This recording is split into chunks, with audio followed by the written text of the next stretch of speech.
ఎన్నికల ప్రచారంలో శ్రీరాముడి బొమ్మ పట్టుకొని ప్రచారం చేస్తున్న వ్యక్తి ఎవరో కాదు, కేంద్రంలో ప్రస్తుతం ఉన్న హోంశాఖ మంత్రివర్యులు అమిత్ షా గారు. దీన్ని కూడా చాలామంది కంప్లైంట్ చేశారు. దేశంలో చాలామంది దీని విషయంలో కూడా చాలా గట్టిగా ఎన్నికల కమిషన్ ఎందుకు చర్యలు తీసుకోవట్లేదని చెప్పి నిలదీసినారు. దాని మీద కూడా ఈ రోజు వరకు చర్య లేదు, కనీసం ఉలుకు లేదు, పలుకు లేదు. ఇది మరొక భారతీయ జనతా పార్టీ అభ్యర్థి అరుణ్ గోవిల్. ఈయన గతంలో టీవీలో రామాయణం అనే సీరియల్ వస్తే అందులో రాముడి పాత్రధారి. ఆయన కూడా శ్రీరాముడి పటం పట్టుకొని ప్రచారం చేసుకుంటున్న దృశ్యాలు.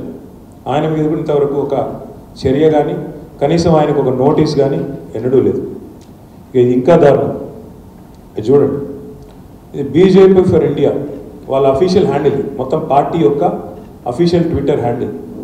అందులో రాముడి ఫోటో పెట్టి డైరెక్ట్గా ఇగో మీ యొక్క ఓటు పవర్ ఏంది అంటే ఇట్లా రాముడి నుదుటి నుంచి ఒక తేజోవంతమైన ప్రకాశవంతమైన ఒక చిహ్నం వస్తుంది, కాబట్టి ఓటు బీజేపీకి వేయాలని చెప్పి రాముడి ఫోటో పెట్టి మరి ఇవాళ ఓట్లను అడుగుతున్న బీజేపీ యొక్క అఫీషియల్ హ్యాండిల్. ఇది ఎవరిదో అనామకుడు కాదు, ఇంకోటి కాదు, బీజేపీ పార్టీ యొక్క అఫీషియల్ హ్యాండిల్. అంటే ప్రధానమంత్రి విద్వేషపూరితమైన వ్యాఖ్యలు చేసిన ఎన్నికల కమిషన్లో ఉలుకు పలుకు ఉండదు. అదేవిధంగా కేంద్ర హోంశాఖ మంత్రి స్వయంగా రాముడి ఫోటో పట్టుకుని ఓట్లు అడుక్కున్నా ఉలుకుండదు, పలుకుండదు. వాళ్ళ అభ్యర్థులు అదేవిధంగా చేసినా ఉలుకు పలుకుండదు. మత విద్వేషాలను రెచ్చగొట్టే విధంగా, హిందువులను ముస్లింలను విభజించే విధంగా పార్టీ అఫీషియల్ హ్యాండిల్ నుంచి దాడి జరిగినా ఎన్నికల కమిషన్ మేల్కోదు. కానీ అదే కేసీఆర్ గారి విషయానికి వస్తే మాత్రం ఆగమేఘాల మీద ఒక నోటీస్ ఇచ్చినారు. నోటీస్ ఇచ్చిన తర్వాత మేము స్పందించి మా లాయర్లు, మా పార్టీ నాయకులు దానికి తగిన విధంగా మా లీగల్ సెల్ ప్రత్యుత్తరం ఇచ్చింది, జవాబు ఇచ్చింది. ఏ కారణం చేత కేసీఆర్ గారు సిరిసిల్లకు వచ్చారు. ఈ మధ్యకాలంలో ఎండిన పంటల పరిశీలనకు కరీంనగర్ జిల్లాకు వచ్చి చివరిలో సిరిసిల్లలో ఒక ప్రెస్ మీట్ పెట్టినారు. ఏమన్నారు ఆ ప్రెస్ మీట్లో? ఎండిన పంటలు చూసిన తర్వాత, రైతుల ఆర్తనాదాలు విన్న తర్వాత కాంగ్రెస్ పార్టీకి, ఈ ప్రభుత్వానికి బుద్ధి లేదు. ఇది కాలం తెచ్చిన కరువు కాదు, ఇది కాంగ్రెస్ తెచ్చిన కరువు. నీళ్ళుండి ఇవ్వలేని అసమర్థులు, అశక్తులు అనే మాట కొంత పరుషంగా చెప్పినారు.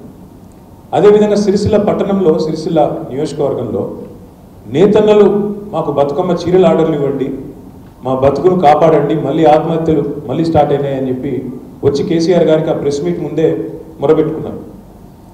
దాన్ని వారి ఆవేదనను గమనించిన తర్వాత, వారి బాధను చూసిన తర్వాత 8-9 సంవత్సరాలు ఆత్మహత్యలు లేకుండా బ్రహ్మాండంగా ఏ నేతన్నలనైతే కాపాడుకున్నామో ఆ నేతన్నల కుటుంబాలలో మళ్ళీ ఈ రకమైన నైరాశ్యం, ఈ రకమైన నిస్పృహ చూసిన తర్వాత కేసీఆర్ గారు బాధలో, భావోద్వేగంతో ఒక మాట అన్నారు. ఏమన్నారు? నిరోధులు పాపడాలు అమ్ముకోండి అని ఒక దుర్మార్గుడు ఇక్కడ మాట్లాడుతున్నాడు, కాంగ్రెస్ నాయకుడు నేతన్నల్ని. ఇది ఇట్లా అమ్ముకొని బతకమంటావా, నీకు ఎన్ని గుండెలంటూ ఒక పరుషంగా ఒక మాట మాట్లాడుతున్నాడు. అంటే ఇన్ని మాటలు, ఈ ఒక్క మాట మాట్లాడితేనేమో ఇవాళ కేసీఆర్ గారి గొంతు నొక్కి 4 కోట్ల ప్రజల తరపున, రాష్ట్రంలోని నేతన్నల తరపున, రైతన్నల తరపున మాట్లాడిన ఆయననేమో వెంటనే 48 గంటల నిషేధం. అదే మరి ఈ రాష్ట్ర ముఖ్యమంత్రి రేవంత్ రెడ్డి, ఆయన మీద మేము ఇప్పటికీ 8 కంప్లైంట్లు ఇచ్చినాం. 1 కాదు 2 కాదు, మా పార్టీ తరఫున ఎన్నికల సంఘానికి 8 కంప్లైంట్లు ఇచ్చినాం.